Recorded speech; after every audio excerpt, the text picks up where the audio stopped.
Welcome everyone to Whimsy Woven Stories. Here, we explore gripping tales of real-life twists. Join our storytelling community. Hey everyone, before we dive in, drop a quick hey in the comments and tell us where you're listening from. Now let's get into the story. In our house, the name Davis echoed through the walls like a song stuck on repeat. If he so much as coughed, Mom would be in the kitchen making fresh ginger tea. But if I had a fever, she'd just say, "You'll be fine by morning, go take a nap." His report cards, framed and proudly displayed. Mine, lost somewhere under a pile of junk mail. There weren't any big blow-ups, no screaming, no slammed doors, no "I hate yous." Just this constant, quiet emotional gap. I come home from school and find the rest of the family already halfway through dinner. "Oh, we thought you'd already eaten," Dad would say, not even bothering to mute the TV. When Davis turned 13, he got a party with 30 kids, a rented VR setup, and a magician. When I turned 16, I got a quick happy birthday before Mom asked if I could mow the lawn before guests arrived for Davis's cello recital. I wasn't jealous. I was starving. By the time high school ended, the message was crystal clear. Davis was going places. I was on my own. He got accepted to a fancy private university, and my parents celebrated like he just won Olympic gold. Me? I quietly enrolled in community college and picked up a second job without telling them. In the mornings, I stocked shelves at a grocery store. At night, I delivered pizzas, juggling a busted GPS and a leaking soda bottle rolling around under my seat. I basically lived in parking lots.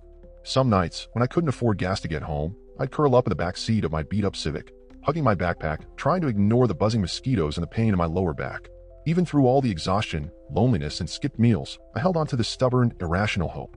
I'd stare out through foggy windows at the streetlights and imagine a better future. Maybe a real job, a small apartment with chipped paint but working heat, and a dog who didn't care how much money I made. I didn't crave fame. I just wanted peace. But hey, a little success wouldn't hurt either. I kept pushing semester after semester. My grades were okay, not amazing. It's hard to ace midterms when you're running on 2 hours of sleep. I never expected a miracle. I never thought anyone would swoop in and save me. Then came the weirdest Tuesday of my life. I was halfway through my shift, double parked outside a dentist's office, balancing a pepperoni pizza in one hand and a 2-liter soda in the other, when a sleek black BMW pulled up behind me. The window rolled down, and I saw a face I hadn't seen in nearly 10 years. "Mitchell," the man said, squinting. He looked like a slightly older version of a photo I'd seen as a kid. Same jawline, same eyes as my dad, just better shoes. It was Uncle Reed, the rich one. The one my parents always said was too full of himself and probably shady with his money. He hadn't come to a single family holiday since I was 12. I blinked at him, standing there in my grease-stained polo and worn-out name tag. "Uncle Reed," I said, shifting the pizza box. He leaned back in his seat, whistled, and laughed. "Well, damn, you're all grown up. You delivering now?" I nodded, my face burning. "Yeah, just part-time." His smile faded a little. "Is this your main gig, or?" I shrugged. "2 jobs, plus school." Reed stared at me for a second, then pulled a business card from his wallet and handed it to me. "Come see me tomorrow," he said. I didn't know what to think. But for the first time in years, someone looked at me and didn't see a failure. The next morning, I just stared at that card like it was some kind of trap.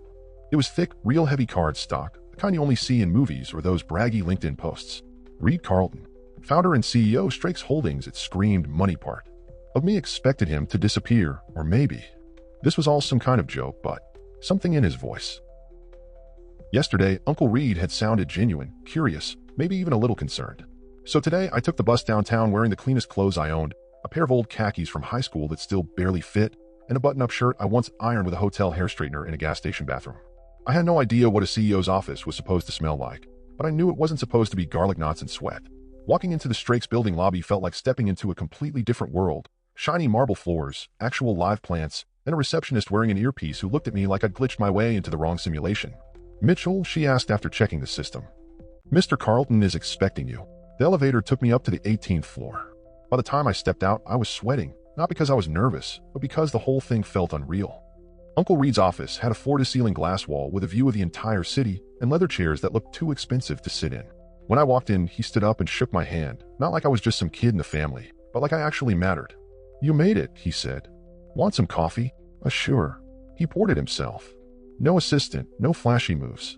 Just casual, like we were on the same level. "I gotta be honest, Mitch," he said, handing me the mug. "Didn't expect to see you delivering pizzas. Your dad always made it sound like you were doing great. Said you were into some tech stuff at school." I laughed, short and kind of bitter. "Yeah, I'm at community college.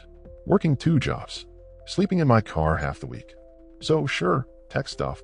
Reed raised his eyebrows. He actually looked surprised. That's what they let happen to you? I shrugged. Guess they had bigger plans for Davis. He was quiet for a moment, then walked over to his desk and picked up a folder. I've got a summer intern position that just opened up. Pays well, not glamorous at first. You'll be doing spreadsheets, research, maybe helping with onboarding. You'd report to my operations manager. Show me you've got drive, learn fast, and I'll open some real doors. I stared at him, not sure if I was hallucinating or just dreaming with my eyes open. Why are you doing this? I asked. Reed leaned back, his face softer than I'd ever seen it. Because when I was your age, your grandfather didn't lift a finger for me. I swore if I ever saw someone in the family being treated like I was, I'd do the opposite. That hit harder than I expected. No one had ever stood up for me before, especially not family. I swallowed, blinked a few times, and said, I'll take it. Reed smiled. Good. You start Monday. And get yourself a real shirt. We don't do pizza polos around here. As I walked out of the building, past the giant fountain and sleek black town cars, I caught my reflection in one of the windows. I looked tired, underdressed, and completely out of place. But for the first time in my life, I didn't feel invisible. Day one, I walked into Strake's Tech looking like a kid who'd accidentally wandered into the wrong building on a school field trip. My thrift store khakis were too short, showing my ankles.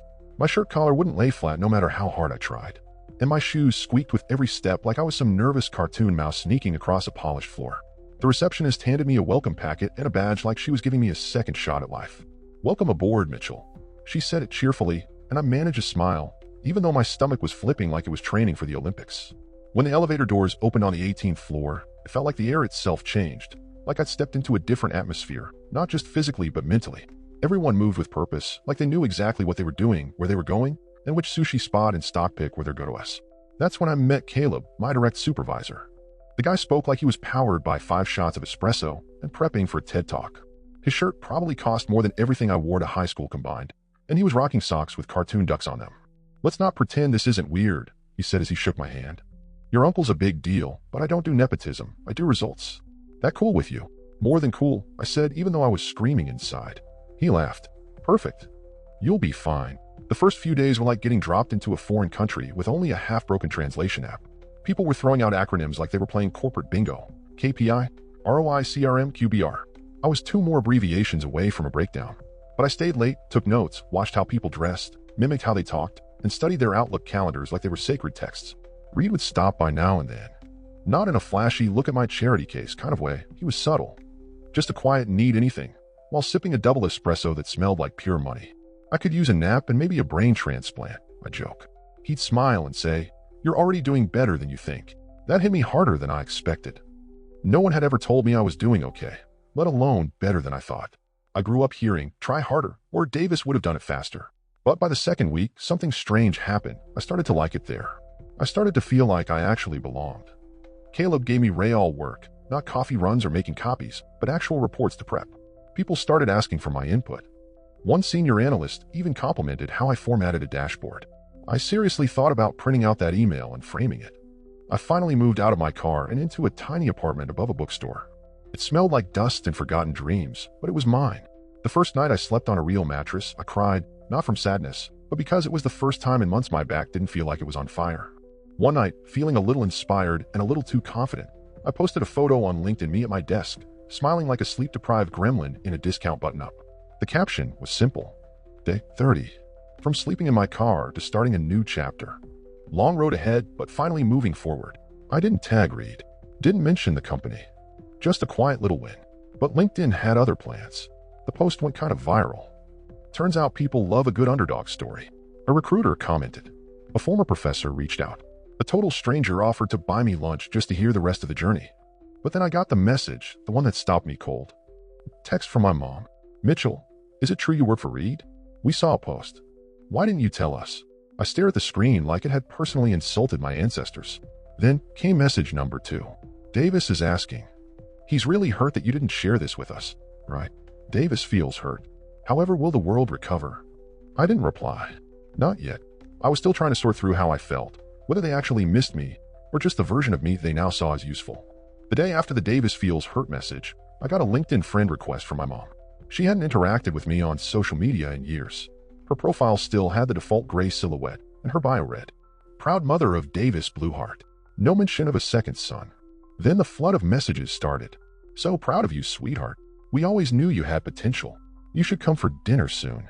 It's been too long. Davis just launched his campus app. You two should work together. Maybe pitch it to your uncle. That last one made me howl, like full-on wheeze laugh. Davis, who once told me I smelled like poverty, now wanted my help getting his glorified school project in front of Reed? Meanwhile, I was neck-deep in real work. Caleb had pulled me into vendor negotiations. Reed had started forwarding actual decision-making emails to me, not in turn busy work, but real tasks with consequences. For the first time in my life, I wasn't just playing catch-up. I was in the game. One afternoon after a meeting, Reed waved me into his office and pointed at a flowchart I'd submitted. Ever think about going full-time after graduation, Mitch? I blinked. I mean, yeah, but I didn't think I was ready. Reed leaned back in his chair, one eyebrow raised.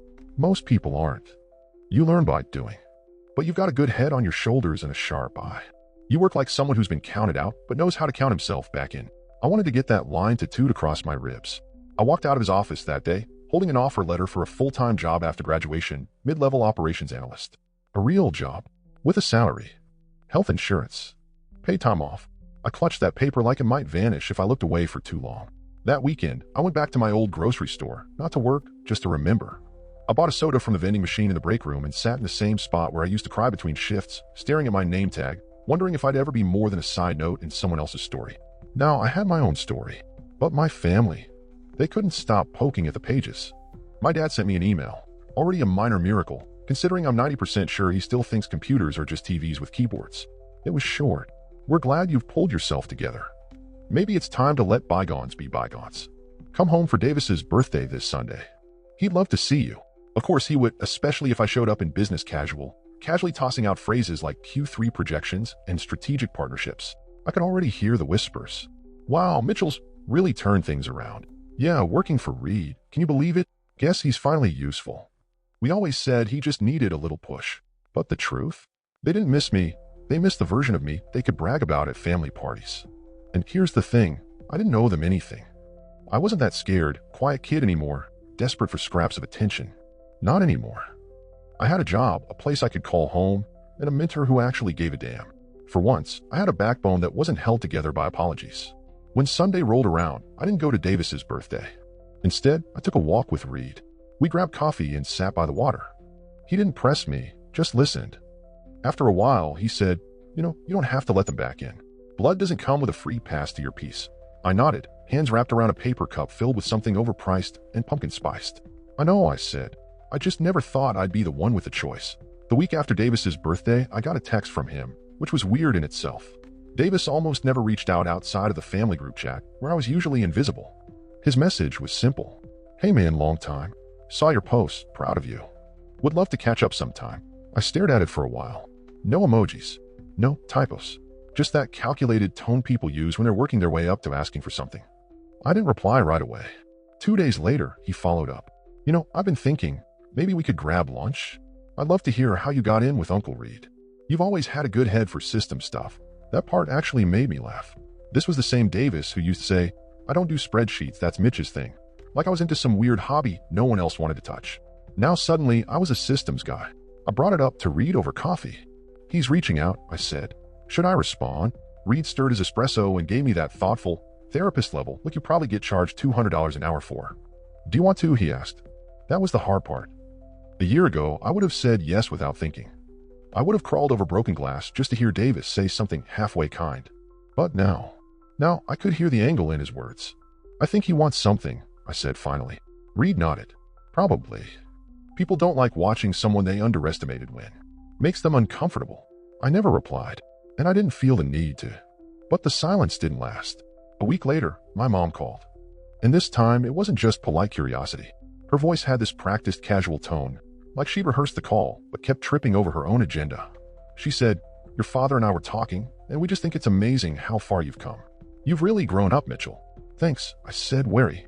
And well, Davis's startup is entering a really crucial growth phase. He's built this amazing app that connects students to freelance gigs in real time. It's just so modern. Here it comes.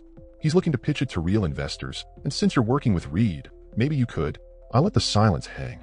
I don't make investment decisions, Mom. Oh, of course not, she rushed. But you could just, mention it to Reed. Pass it along. Family helping family. Family helping family. The same family that once forgot to pick me up from school because Davis had a dentist appointment. The same family that told me to figure it out when I couldn't afford textbooks. I ended the call politely, then turned my phone on silent and stared out my apartment window. I was tired, not the kind of tired that comes from running on 3 hours of sleep and 2 jobs. Tired of being treated like an asset now that I finally had value. At work, I was thriving. Caleb had trusted me with a vendor onboarding project that directly impacted our Q4 operations. I even presented in a meeting for the first time. Me, the same guy who used to sweat through his shirt just asking for time off at the grocery store. But at home, if you could even call it that, none of the emotional math had changed. I was still just a tool. A connection. A stepping stone.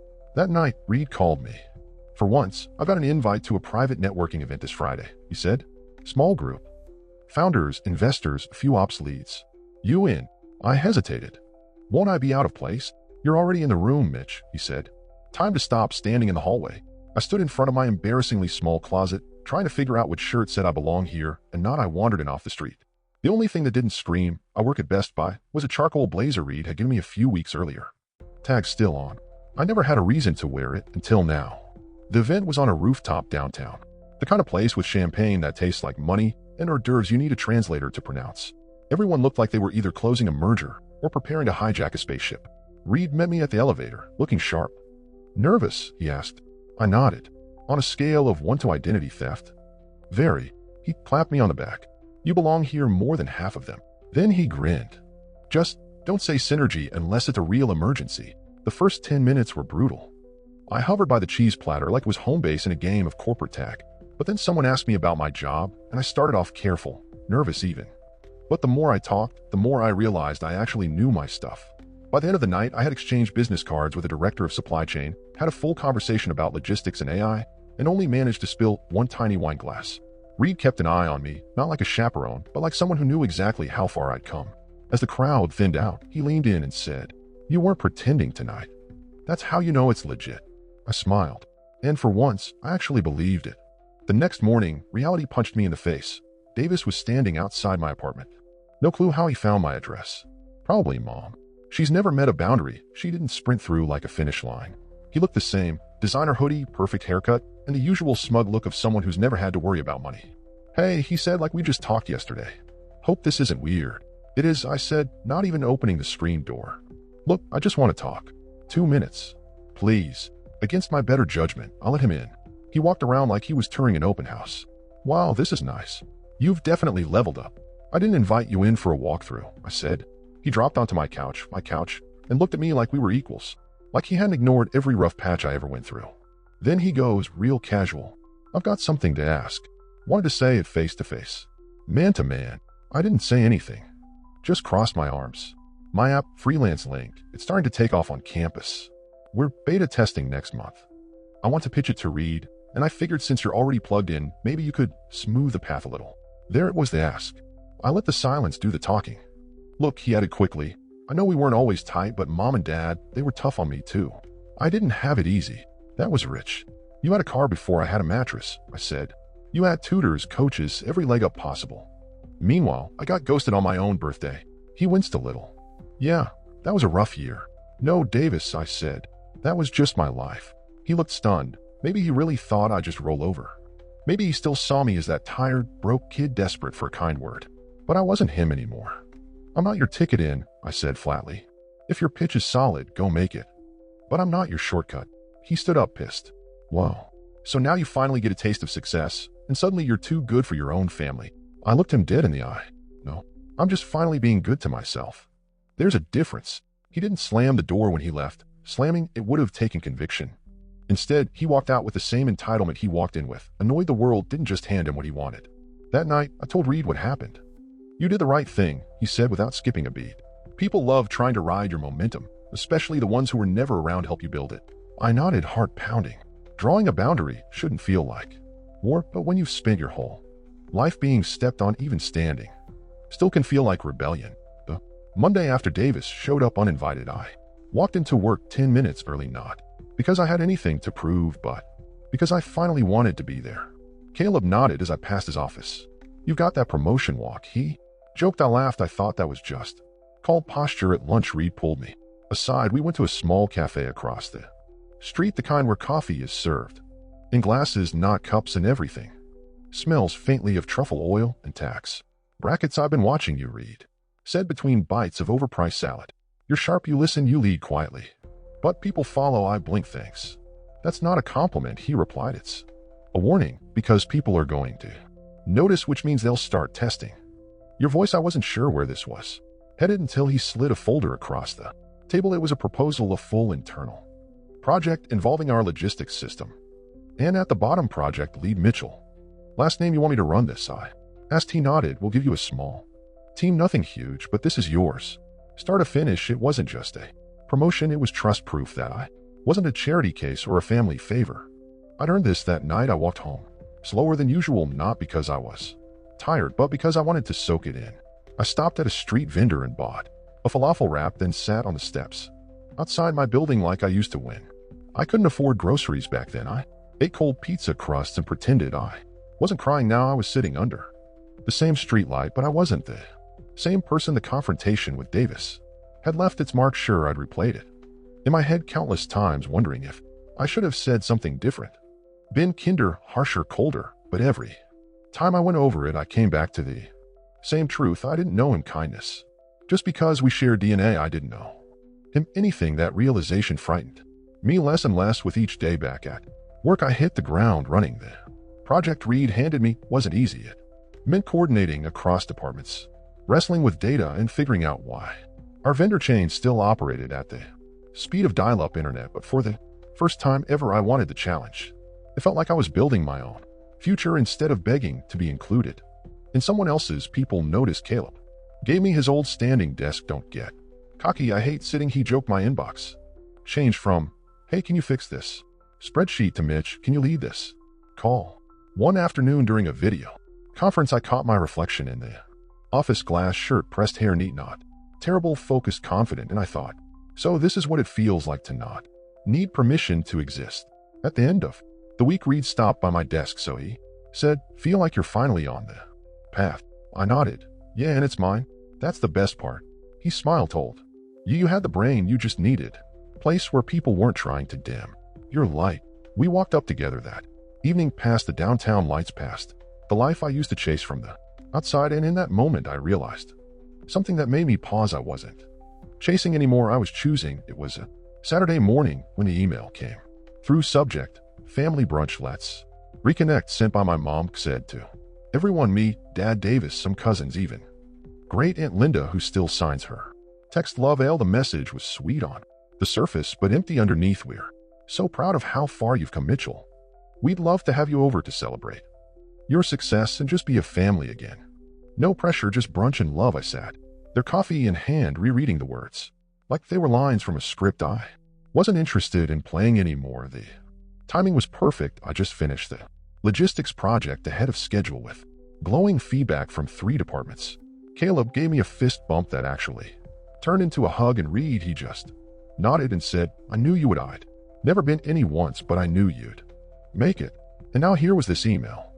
Like none of it, the years of silence, the cold shoulder, the sudden convenient affection had ever happened. I didn't reply right away. Instead, I went for a walk, treated myself to an outrageously good pastry from a downtown bakery just because I could. Sat in the park watching joggers pass by, earbuds, and living their perfect lives. Then I went home, opened blank reply, and wrote, subject, re-family brunch, let's reconnect. Hi Mom, thanks for the invite. I appreciate the gesture, but I think what you're really hoping to reconnect with isn't me, it's who I've become. And while I'm proud of who I am, now that version of me wasn't built with your support. He was built despite your absence. I'm not angry anymore. I'm just done giving access to people who only show up when it's convenient. I won't be coming to brunch, not because I'm bitter, but because I'm busy building a life where I don't have to question if I matter. Tell Davis good luck with his app. I didn't wait for a reply. I didn't refresh my inbox. I didn't even save a draft. I hit send and closed my laptop.